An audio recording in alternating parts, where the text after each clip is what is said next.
Let's learn some Torah. We are at Parshat VAYIGASH. We've been learning it all week, and ultimately the point of VAYIGASH is coming close, as we do as a community when there are moments that are joyful and moments that are sad. When we go through transitions that are joyful and sad, we find each other, and Jewish ritual holds us as we traverse life. Joseph has been traveling, his brothers have been journeying, their father has been grieving, and the world has been hungry and thirsty. That's where the world is in this moment, because Joseph has been given the gift, the very complicated heavenly gift of interpreting dreams, not telling the future, but somehow understanding the dreams that God sends. It's a way of saying that God can imagine the future when we might not be able to, but sometimes there are signs that can tell us how to prepare. If you look at the way the United States and the world handled the COVID-19 pandemic, you can see that some countries were better prepared. None could avoid the problem, but some took the responsibility seriously. It was clear that the United States did not at first. We did not have the task force, the pandemic task force on the executive branch in motion.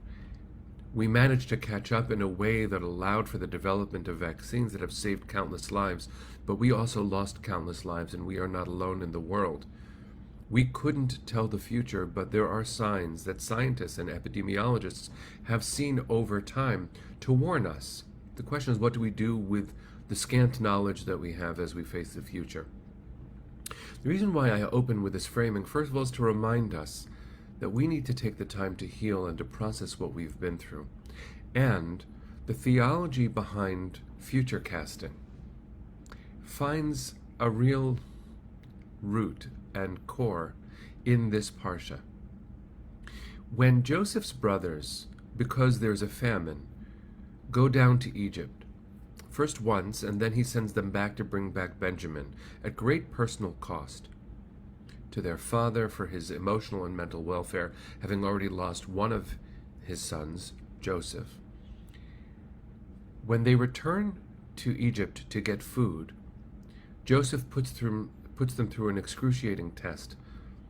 They pass the test, being willing now to sacrifice themselves instead of abandoning their brother, showing that something has changed.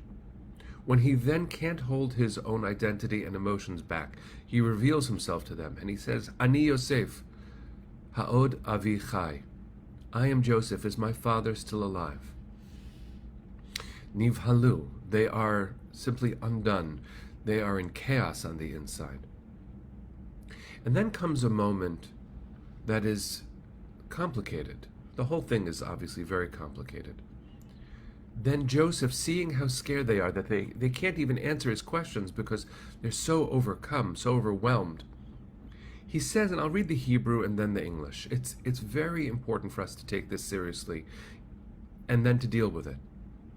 Ve'ata al te'atzvu va'al yichar be'enechem ki mechartem oti hena ki lemichya shlachani Elohim lifnechem ki zeh shnatayim harav bekerev ha'aretz ve'od 5 shanim asher ein charish ve'katzir וישלחני אלוהים לפניכם לשום לכם שארית בארץ ולהחיות לכם לפליטה גדולה ועתה לא אתם שלחתם אותי הנה כי האלוהים וישימני לאב לפרעה ולאדון לכל ביתו ומושל בכל ארץ מצרים. Okay, 4 verses, more than we usually do in the Hebrew, but it's important to hear sometimes the cadences in our holy language. Here's the English JPS translation 2006. Now do not be distressed or reproach yourselves because you sold me hither. It was to save life that God sent me ahead of you. It is now 2 years that there has been a famine in the land, and there are still 5 years to come, in which there shall be no yield from tilling. God has sent me ahead of you to ensure your survival on earth, and to save your lives in an extraordinary deliverance. So it was not you who sent me here, but God, who has made me a father to Pharaoh, lord of all his household, and ruler over the whole land of Egypt. The brothers sold Joseph into slavery. He ended up in Egypt. But the way he is telling the story, they did nothing. God sent them to do what they did, and God sent Joseph for a michya. You ever hear the Yiddish word that's a mechaya, right? That's a lifesaver. Well, that's where the word comes from, chapter 45, verse 5 of Genesis. Joseph, by saying that this is all God's plan, lets them off the hook. There's no personal responsibility that they bear. He doesn't have to forgive them because it was God in the end who sent them. The whole question of free will, predetermination, in Jewish theology is a complicated one, because what does it mean for God to have made all the decisions? What responsibility does a chess pawn have on the chessboard? The pawn is just a pawn. Even the king is moved by a hand. What responsibility do any of us have for the decisions that we make if God is in charge of it all? This has been a question that stumps all of us and poses a very significant problem when it comes to human agency and responsibility. What kind of consequences should come my way if I sin? If in the end, nothing I do is actually my choice? I'll give you one, not solution, but framework offered by Maimonides in his very dense and beautiful book, Guide for the Perplexed. If you're looking for an interesting exploration of this in a fictional novel, I really recommend Dara Horn's Guide for the Perplexed, where she weaves the Joseph and Judah narrative with Maimonides, with actually Solomon Schechter, who went to Egypt too, to discover the Cairo Geniza. This is how Maimonides explains the question of free will. Imagine you're hiking in a ravine, and ahead of you, the path splits. You can go to the right or you can go to the left. So you have a choice to make.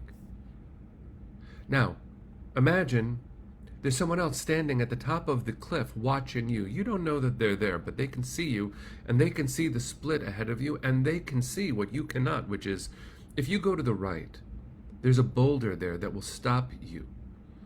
And then you'll have to double back and go to the left. Which means that you are choosing what to do, and the one watching knows that ultimately you will choose to go to the left because you really cannot proceed on the right. In Maimonides' framework, the one who watches is God, and the one who walks is me, or you. We make the choices. God knows the choices that we ultimately will have to make because of the circumstances, but doesn't determine what we do. Here's what I want to do with that, not because I can settle the conversation about free will in a morning Torah broadcast where all of us thought we were going to tune in for a dash of inspiration, not a philosophical conundrum. But let me offer us this. Deep in our hearts, we know that what we do matters. And when we pray for God's intervention, what we are ultimately doing is tapping into the divine energy that suffuses reality, that pours through our souls, through the image of God that each of us is. And the choices we make carry cosmic implications. It can be as simple as visiting someone who's sitting Shiva and finding a tender way to elicit their emotions, their stories about the person they're grieving.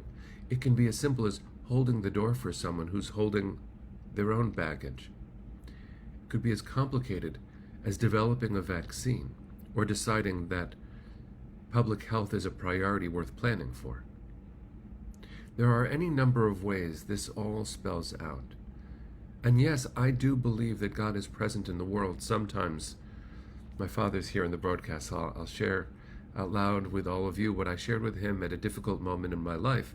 I said, the God I'm not sure about is taking great care of me. Which meant in that moment that human beings were showing up in ways I just couldn't have expected. That's the gift of making choices as a human being. Knowing that when you show up, it feels like a gift from God. When you take care of someone, that's God's actions in the world through you. It's not that God made the decision. It's that you did. And you are a walking image of God. This month is the 50th yahrzeit of the great Rabbi Abraham Joshua Heschel. May his memory be blessed.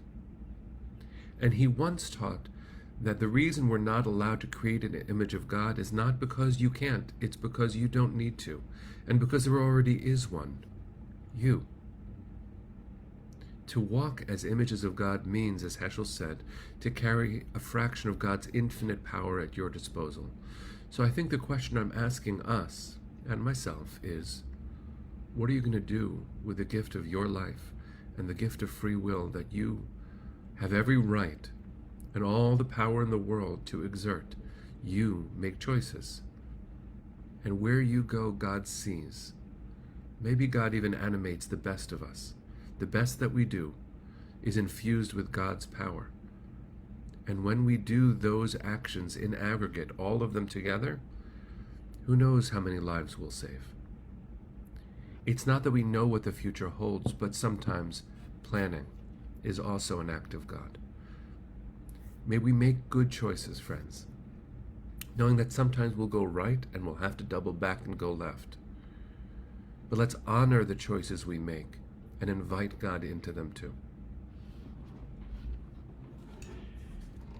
Let's have a beautiful day, friends. See you tomorrow.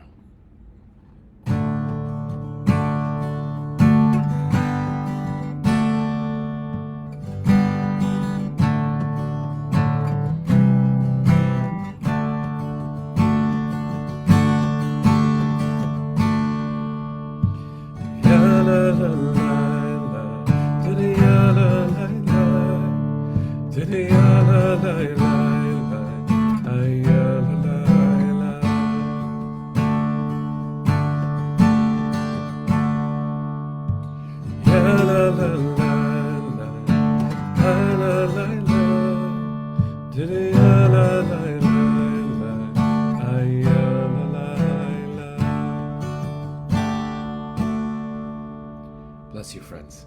See you tomorrow.